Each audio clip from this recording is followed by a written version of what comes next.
Hi Jeff Schum, this is John Lutz. I just thought I'd show you this. I have what they call Camtasia Studio, where it's got like a track one and a track two and everything, so you can put the audio on this and the video on this, or opposite or whatever. You can move things around.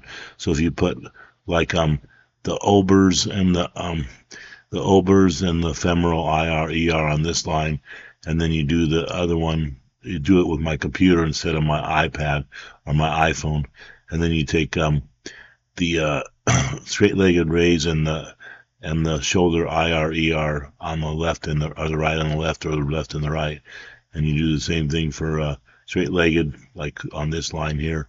You can do you can just do the Obers and the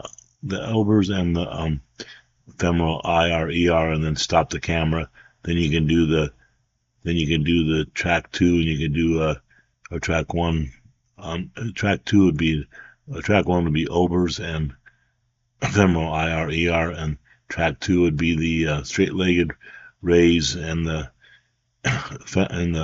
shoulder IR, or just the shoulder IR. And then you can split them up. So if you had track one and track one, you could do like the you could do like the what is it, the Elber's test and the femoral IR on track one, and then stop it. Then track two, you could do with the camera here, with the record button right here.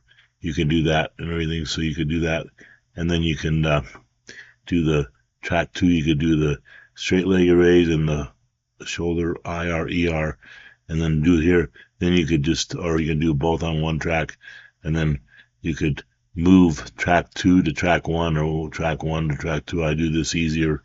You can just move it back and forth like that, and then you can split them up that way using the Camtasia Studio.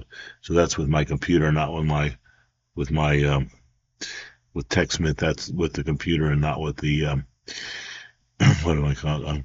It's with computer, not with the iPad. So I just thought I'd show you this. Thanks. Bye.